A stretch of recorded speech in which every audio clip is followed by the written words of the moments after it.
Papa saya nggak pernah punya waktu untuk saya sangat kekurangan kasih Bapak. Sedangkan ibu saya gampang marah, saya sering kali dipukul sama ibu saya. Saya tidak menduga bahwa abang saya melakukan pelecehan seksual terhadap saya yang masih di bawah umur. Aku nggak mau nginget semuanya. Ketika kami akhirnya masuk di persekutuan itu kami sangat tertarik ya.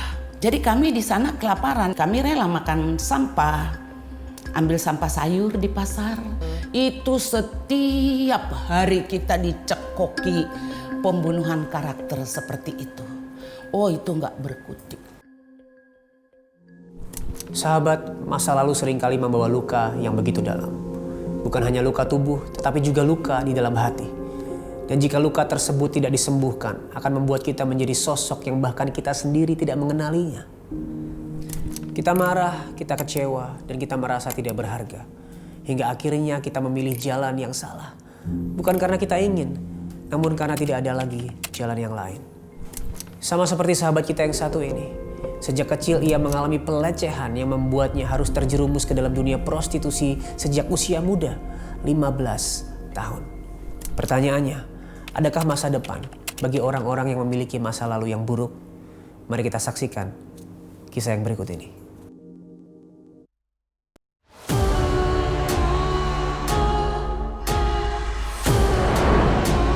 Papa saya nggak pernah punya waktu untuk saya sangat kekurangan kasih Bapak. Sedangkan ibu saya gampang marah, saya sering kali dipukul sama ibu saya.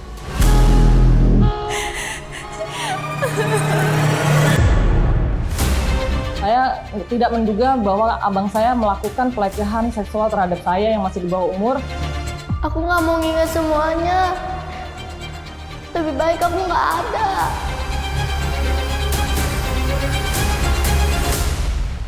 Saya ingin bunuh diri, saya ingin mengakhiri hidup saya, tapi saya nggak. Hati saya bilang jangan.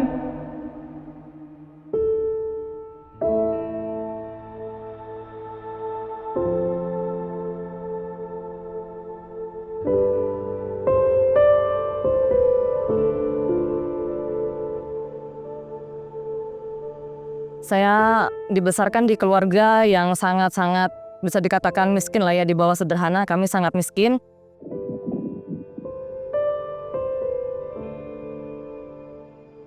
Papa saya nggak pernah punya waktu untuk saya sangat kekurangan kasih Bapak. Sedangkan ibu saya itu sangat kasar dan gampang marah. Saya sering kali dipukul sama ibu saya. Kemana lagi si ayahmu? Pulang pergi seenaknya, nggak ngasih uang sepersen pun. Capek aku hidup gini terus. Ya ampun, Laura, apaan ini? Bukan bantuin ibu kamu, malah bikin rumah kayak kapal pecah gini. Aku cuman bikin gelang, Bu. Gelang? Gelang buat apa? Bisa bikin kita makan? Hah?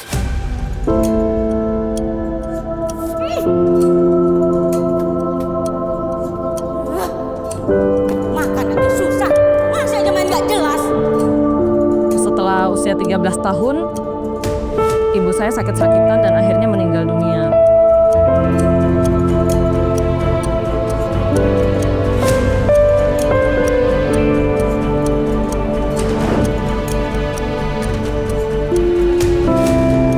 Ayah, kakak, lihat, bagus nggak?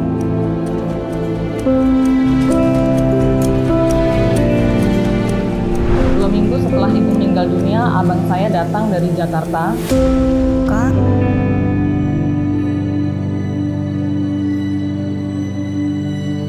Saya tidak menduga bahwa abang saya melakukan pelecehan seksual terhadap saya yang masih di bawah umur. Dan saya juga kaget gitu, kenapa dia melakukan itu? Saya itu adiknya.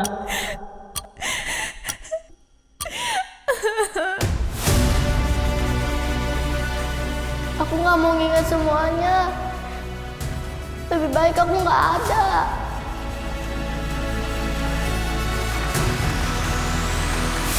Di situ saat saya menerima itu semua, saya cuma teriak di batin saya, ya Tuhan, hidup saya sudah hancur.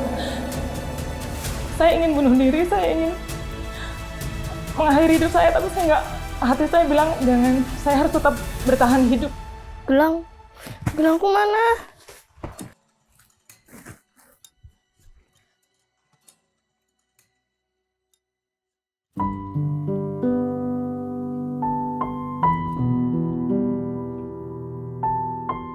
Akhirnya saya lari dari rumah, saya pergi ke kota lain yang dekat dengan kampung saya. Saya bekerja di rumah makan. Karena bos saya baik ya di mata saya curhat sama beliau.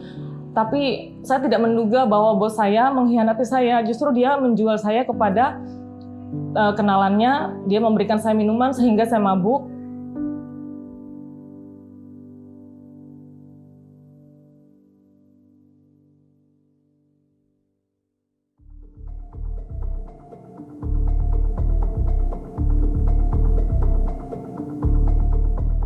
Setelah itu, setelah saya sadar bahwa semua sudah terjadi, saya berpikir kalau saya bisa dijual orang dan orang mendapat keuntungan, kenapa nggak saya aja yang harus cari uang sendiri gitu. Saking saya kecewa dan putus asa saat itu, itulah pikiran iblis yang masuk ke dalam diri saya. Akhirnya saya masuk ke lokalisasi di tidak jauh dari tempat itu.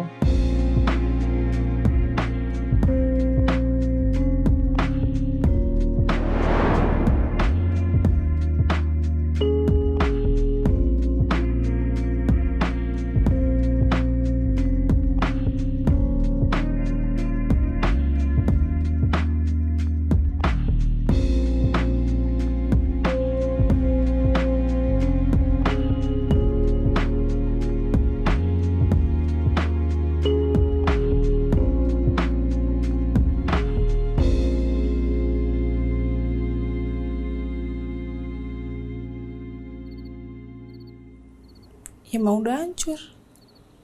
Hancurin aja sekalian.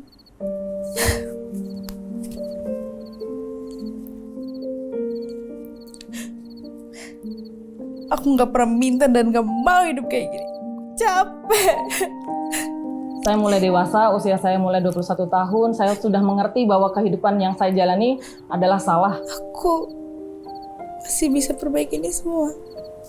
Kan? Tapi saya nggak ngerti saya harus gimana. Saat saya galau, saya bermimpi masuk ke dalam gereja. Terus ada teman yang Kristen, teman saya justru memberitahu bahwa kalau kamu sudah dijamah sama Tuhan, jangan keraskan hatimu. Nah, di situ saya ingin tahu lebih banyak Yesus itu siapa. Saya ingin tahu bagaimana kehidupan orang Kristen itu. Akhirnya saya diantar ke sebuah gereja. Saya ceritakan semuanya. Saya dibimbing selama 1 bulan dibaptis. Setelah dibaptis, saya keluar dari kolam baptisan itu, saya menerima Roh Kudus. Saya merasa bahwa seperti orang dibangunkan dari tidur. Saya kaget gitu loh, kok saya baru kayak sadar gitu kan. Akhirnya saya kalau buka HP gitu ya atau nonton TV, saya selalu mencari acara-acara Kristen kayak kesaksian atau apa semuanya. Saya gagal fokus nih saat melihat acara Solusi TV. Kok judulnya Solusi? Seperti hidup saya yang memang betul-betul butuh solusi seperti itu kan. Saya senang gitu dengan judul mereka Solusi. Akhirnya saya nonton terus acaranya. Di sana banyak kesaksian-kesaksian yang menguatkan saya. Bahkan ada satu kesaksian yang sama seperti saya, kurang lebih seperti itu.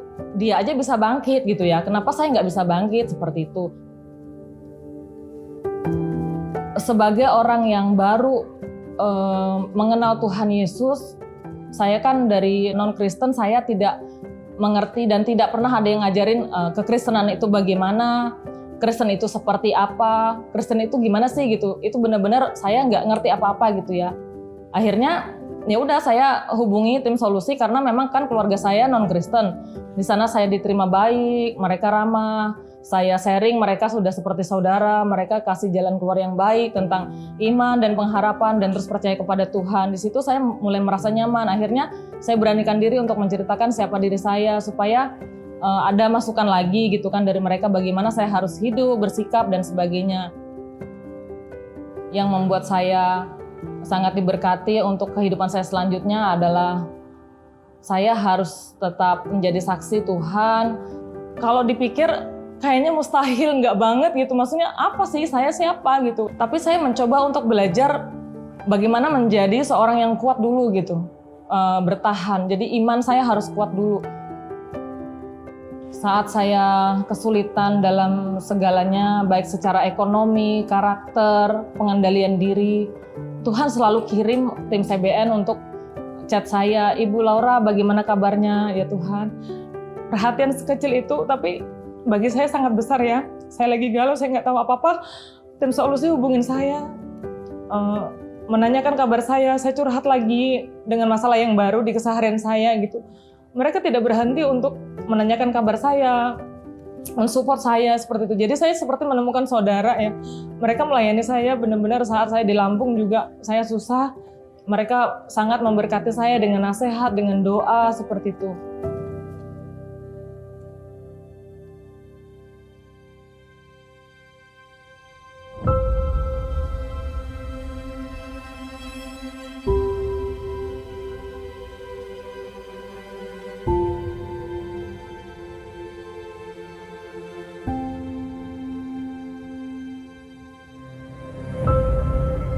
Renungan saya ketika saya mengingat kembali 10 tahun atau belasan tahun yang lalu dalam masa lalu saya, kenapa nggak dari dulu saya percaya kepada Tuhan Yesus. Seandainya dari dulu saya kenal Tuhan, mungkin saya sampai saat ini tidak memiliki masa lalu yang buruk. Seandainya hidup ini bisa diulang 2 kali, saya ingin memperbaiki semuanya.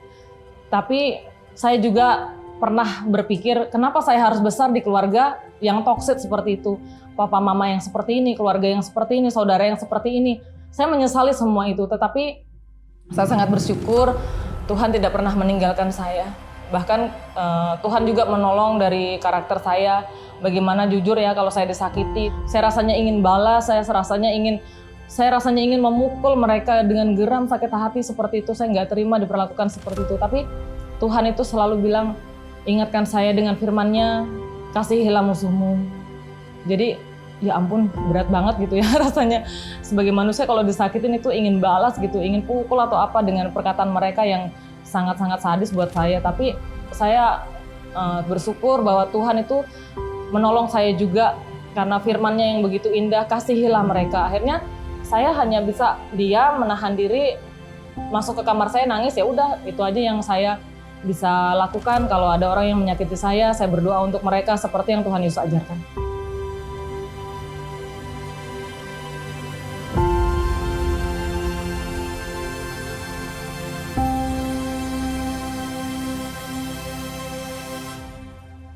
Di kehidupan sehari-hari saya sekarang, saya banyak perubahan yang saya alami. Meskipun kalau dari secara emosi mungkin saya baru berkurang 50% ya. 50%-nya saya masih bergumul, masih bergumul lagi. Tapi saya mencoba untuk terus berusaha karena belajar dan berproses itu, saya rasa mungkin seumur hidup saya harus berjuang melawan diri saya, menerima diri saya. Saya punya dosa yang sangat banyak kepada Tuhan. Saya harus sadar diri bahwa saya adalah manusia yang berdosa, yang seharusnya binasa. Saya aja diselamatkan sama Tuhan gitu kan. Kalau saya nggak mengampuni, berarti saya tidak menyadari bahwa saya adalah orang yang menerima pengampunan yang begitu besar. Jadi saya harus mengampuni siapapun yang menyakiti saya, baik orang lain, keluarga, saudara, baik siapapun aja, orang jauh atau terdekat, saya harus ampuni semuanya seperti Tuhan sudah menerima saya. Seperti anjing kembali ke muntahnya, demikianlah orang bebal yang mengulangi kebodohannya.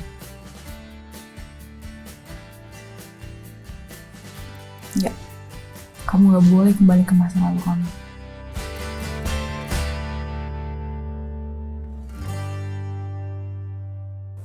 Jika kamu merasa gagal dalam hidupmu atau terpuruk karena masa lalu yang menimpamu, ingat, kamu tidak sendirian. Masih ada harapan, masih ada pertolongan. Sama seperti Ibu Laura yang menghubungi nomor layanan doa dan konseling Cahaya Bagi Negeri di dalam keterpurukannya hingga akhirnya dikuatkan dan dipulihkan. Bagaimana dengan kamu? Jika hari ini kamu merasa sendirian, kamu bisa menghubungi nomor yang ada di bawah ini. Ini adalah nomor layanan doa dan konseling Cahaya Bagi Negeri. Kami siap untuk mendengarkan cerita kamu dan mendukung kamu di dalam doa. Kamu tidak sendirian dan inilah waktumu untuk dipulihkan. Berbicara tentang masa lalu, setelah ini kita akan ngobrol dengan seseorang yang masa lalunya begitu terpuruk karena terjerumus ke dalam aliran sesat. Di dalamnya banyak sekali manipulasi, pengaruh buruk, dan bahkan kepalsuan yang dibungkus dengan topeng kebenaran. Penasaran dengan kisahnya? Mari kita ngobrol dengan dia. Sahabat Solusi, hari ini saya akan ngobrol dengan seorang ibu yang akan menceritakan pengalamannya bergumul dengan sebuah aliran yang sesat. Kita akan ngobrol, so please welcome Ibu Linceria Pasaribu. Halo Ibu, Halo. Shalom. Welcome to Solusi. Saya boleh panggil Ibu Linca ya? Ibu Linca. Ibu Linca, welcome to Solusi Ibu. Terima kasih buat waktunya. Sama-sama. Nah, itu kan ceritanya Ibu Linca ini pernah terjebak lah ya, ada di dalam sebuah aliran yang sesat. Apa yang terjadi waktu itu Ibu? Pada waktu itu kami sedang ada bisnis toko buku Kristen keliling. Oke. Jadi kami ada bukalapak di setiap KKR. Zaman itu kan banyak sekali KKR, seminar-seminar Kristen. Dan kami bukalapak di seminar itu. Kami ambil buku secara konsinyasi dari penerbit-penerbit buku Kristen. Lalu kalau ada yang laku kita setorkan. Nah, usaha itu berjalan 2 tahun, kami terus sudah mengalami kesulitan. Karena buku itu konsinyasi, jadi yang laku dibayar gitu ya, baru kami bisa mengambil buku berikutnya. Kita banyak mengelola uang secara salah, artinya modalnya kemakan gitu. Dan kita mengalami kerugian. Singkat kata kita mengalami bangkrut lah. Nah, bersamaan dengan itu salah satu pemasok kaset rohani kepada kami, dulu kan kaset ya.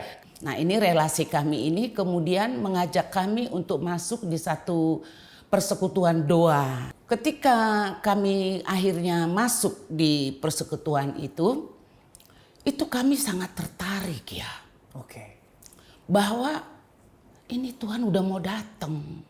Sementara kita sedang terlilit hutang dan tidak tahu bagaimana mengatasinya. Memulai pekerjaan lain juga gak ada modal. Dan untuk melamar pekerjaan pun udah pokoknya kita tergiur banget.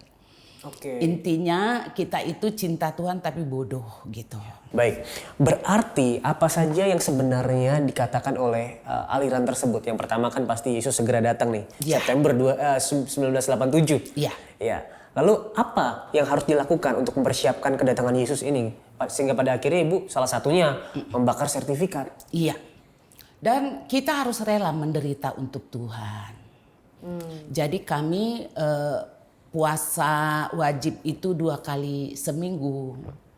Tapi kenyataannya selama 14 tahun terjerat di situ, kami hampir setiap hari puasa. Termasuk anak-anak, termasuk saya yang sedang hamil dan menyusui, puasa terus menerus. Anak-anak tidak bersekolah. Karena kita harus menjauhkan diri dari semua ikatan dunia ini. Anak kami tidak bersekolah, kami tidak boleh ke gereja, kami tidak boleh bergaul dengan tetangga. Hanya di dalam aja. Iya. Kalau belanja pun kami nggak boleh warung deket-deket, harus pergi jauh supaya mereka nggak tanyain kita, kamu di situ ngapain aja gitu ya. Nanti kita mau jawab tidak cocok dengan pandangan masyarakat. Jadi kita lebih baik menjauhkan diri dari pencemaran jasmani dan rohani. Ceritanya gitu. Akhirnya kami kan masuk di dalam, pindah ke dalam rumah aliran sesat ini. Disediakan tempatnya. Tempatnya itu rumahnya besar, tapi kami di dalam dibikinkan bedeng. Jadi ada bedeng di dalam rumah besar. Disitulah kami berdoa, disitulah kami makan, disitulah kami tidur, disitulah kami mengasuh anak. Bedengnya itu kira-kira 2,5 kali 4. Jadi sebenarnya keuntungan apa yang mereka ingin dapatkan dari situ ya Ibu? Ataukah memang mereka murni sesat terlebih dahulu sehingga menyebarkan itu dengan ya rela hati aja karena mereka sesat, atau ada keuntungan yang pengen mereka raih dari situ? Sebetulnya nggak ada keuntungan ya. Secara finansial ya sumber mereka ya persepuluhan dari para member yang ada di luar yang masih kerja. Dan itu sebenarnya juga nggak bisa untuk membuat kaya gitu ya, sekedar kebutuhan pokok. Itulah sebabnya kami seringkali lapar. Karena tidak ada uang, tidak ada makanan. Jadi kami di sana kelaparan. Itu yang tadi saya bilang, berpuasa wajib 2 kali seminggu, termasuk anak-anak, ibu hamil, ibu menyusui. Tapi ketika mau makan pun kita nggak ada makanan. Dan kami dengan segala kebodohan kami rela makan sampah, ambil sampah sayur di pasar. Karena nggak punya uang untuk beli. Kalau punya ongkos saja bagus, nggak punya pun jalan kaki. Ambil sampah sayur, sampah pisang, sampah kulit roti, roti BS dari pabrik roti. Itu tidak usah beli, ambil di tempat sampahnya. Kita olah, itulah makanan kita selama bertahun-tahun di sana. Bersama dengan orang-orang yang ada di dalam? Tidak, kami saja yang sekeluarga. Kalau ke pemimpinnya secara kehidupan mereka jauh lebih layak lah dari kami. Kan pengelola uangnya mereka. Iya. Ya, dan kami tidak selalu dikasih. Kalau mereka tanya Tuhan mau ngasih kami, mereka buka Alkitab dulu. Ini Alkitab ya. Alkitab ini sama dengan Alkitab kita dari LAI. Mereka buka Alkitab dulu. Apakah sempurna memberikan berkat Tuhan kepada keluarga ini? Mereka buka. Mereka tunjuk. Kalau ada kata tidak, ya berarti tidak. Jadilah kami kelaparan. Baik. Dan ya terpaksa makan sampah. Di titik apa ibu pada akhirnya sadar bahwa ini adalah sebuah aliran yang sesat, tidak sesuai dengan kebenaran? Saya berdoa, kami berdoa keluarga, suami dan anak-anak. Memang doa itu sudah lama ada di hatiku, Pak. Jadi pada pagi itu saya spontan berdoanya, kayak nggak diatur. Tuhan Yesus, kalau Tuhan berkehendak, bawalah kami keluar dari sini Tuhan. Aku ingin melayanimu dengan benar. Aku ingin merdeka. Entah bagaimana caramu Tuhan, bawalah kami keluar dari sini. Itu berurai air mata, doa spontan. Ya karena kami tidak satu frekuensi, si Bapak langsung perang doa kita di situ. Darah Yesus, tengking roh murtad, tengking roh pemberontakan, tengking roh melayani hamba Tuhan, tengking roh kematian. Nah, di situ doktrinnya, kalau kita keluar dari situ, kita akan diserang roh kematian. Siapapun yang keluar dari sini, yang melawan urapan ini, mereka akan mati. Dan itu sangat tersimpan di alam bawah sadarnya Bapak. Jadi kami langsung perang doa. Habis doa itu saya katakan, Pak, saya bukan mau melawan Tuhan. Saya bukan mau melawan hamba Tuhan. Tapi nanti dulu Pak, itu masih hamba Tuhan gak? Aku gituin. Itu masih hamba Tuhan. Dia makin gak seneng sama saya. Saya ingin melayani Tuhan dengan benar. Kita di sini tidak melayani Tuhan. Kita budak di sini. Jadi kerja kami bersih-bersih. Jaga pintu gerbang. Rumahnya besar, pekarangannya luas. Jadi kami tukang kebun, tukang bersih-bersih. Dan kalau ada keluarga mereka yang atau siapapun nanya kami, mereka bilang, oh ini pembantu kita sekeluarga. Padahal kami merasa diri kami di situ jemaat melayani Tuhan, tapi kami dianggap cuman pembantunya mereka. Sudah, saya katakan kita di sini bukan melayani Tuhan. Kita melayani manusia yang jahat, yang bengis, yang tiap hari membunuh karakter, yang tiap hari dengan penglihatan-penglihatan yang mengerikan. Ya, daripada ribut, saya diem. Tapi setelah itu setiap malam saya nggak bisa tidur. Nggak bisa tidur karena lapar. Nggak bisa tidur karena nggak tahu besok makan apa.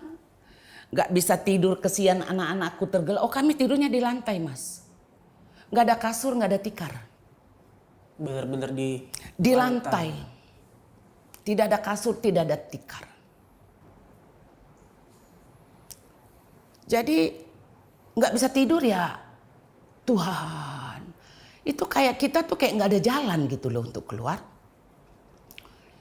Tapi puji Tuhan, Tuhan baik. Tuhan persiapkan cara untuk kami keluar. Satu saat saya melihat ada peluang usaha yang bisa kami kerjakan diam-diam. Jadi mereka tidak tahu kami punya usaha aja di luar. Jadi tukang babat rumput. Nah, ketika mereka tahu bahwa kami punya usaha, mereka makin yakin bahwa kita ini pemberontak. Tahun 2004, akhirnya mereka memutuskan untuk mengusir kami. Waktu diusir itu, aku merasa seperti lembu lepas kandang. Hore, gitu. Seneng banget saya. Karena itulah salah satu-satunya cara kami keluar dari situ. Karena kami mau keluar sendiri nggak berani. Masalahnya si bapakku ini kan terikat di situ. Nggak mungkin juga saya keluar sendiri.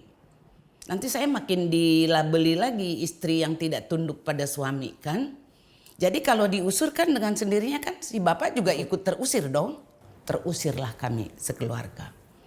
Dan itu buat saya sih luar biasa banget. Saya senang banget, sukacita banget. Amin Tuhan, terima kasih. Dan yang pertama Tuhan ajari saya adalah melepaskan pengampunan. Itu jadi saya kumpulkan anak-anak. Kami minta maaf, saya minta maaf kepada anak-anak sudah membuat mereka mengalami kesulitan sampai sekarang ini tidak bersekolah, kelaparan. Saya minta maaf. Sahabat Mazmur 46 ayat 2 berkata, Allah itu bagi kita tempat perlindungan dan kekuatan sebagai penolong dalam kesesakan sangat terbukti. Di dalam dunia ini, kesesakan yang menghimpit kita dan masa lalu yang menyakiti kita seringkali membuat kita menaruh harapan kita pada hal-hal yang sebenarnya fana. Kita memilih untuk mendapatkan pertolongan dengan kekuatan kita sendiri. Tapi Mazmur hari ini mengingatkan kita bahwa pertolongan kita satu-satunya datangnya dari Tuhan. Dan puncak dari pertolongannya bukanlah ketika Ia membebaskan kita dari masalah-masalah di dalam dunia. Tapi ketika Allah sendiri turun menjadi manusia di dalam Yesus Kristus untuk membebaskan kita dari kesesakan terbesar kita. Di salib, Yesus ditinggalkan agar hari ini dalam masalah apapun, dalam kesesakan apapun, Tuhan ada untuk melindungi dan menolong kita. Hari ini dalam badai pun kita bisa berkata, aku kuat. Bukan karena kuat dan hebatku, tetapi karena Tuhan yang menyertai aku, yang menguatkan dan melindungi juga menolong aku. Jadi hari ini, kalau kamu sedang ada dalam masalah yang menghimpitmu, mari kita sama-sama berdoa. Bapa di surga, kami memohon ampun kalau selama ini kami menempatkan harapan pertolongan kami ke dalam hal-hal yang fana, bahkan kekuatan dan kemampuan diri kami sendiri. Terima kasih sudah mengingatkan kami bahwa pertolongan dan perlindungan kami hanya ada di dalam Tuhan.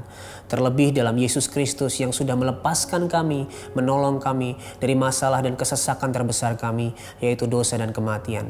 Kami bersyukur karena ada yang membebaskan kami, ada kekuatan untuk melewati segalanya. Bahkan di dalam badai apapun, badai terbesar pun Engkau ada sebab namamu Immanuel, Tuhan yang beserta dengan kami. Terima kasih Tuhan, hanya di dalam nama Yesus Kristus kami sudah berdoa dan mengucap syukur. Amin. Namun jika hari ini kamu sedang mengalami masalah yang begitu besar, menghimpitmu sehingga kamu tidak punya kekuatan lagi untuk melangkah, kamu bisa menghubungi nomor yang ada di bawah ini. Ini adalah nomor layanan doa dan konseling Cahaya Bagi Negeri. Tim kami siap untuk mendengarkan cerita kamu 24 jam dan mendukung kamu di dalam doa.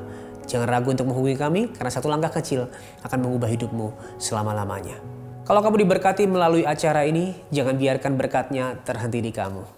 Dan jika kamu rindu lebih banyak lagi orang dipulihkan melalui acara ini, kamu bisa mendukung dengan cara scan QR Code yang ada di layar kamu. Kami percaya kontribusimu bisa menjadi berkat bagi banyak orang yang membutuhkan pemulihan hari ini. Terima kasih sudah menyaksikan tayangan ini. Sampai ketemu di episode selanjutnya. Ingat, Tuhan Yesus sangat mengasihimu. Dan apapun permasalahanmu, di dalam Tuhan pasti ada solusi.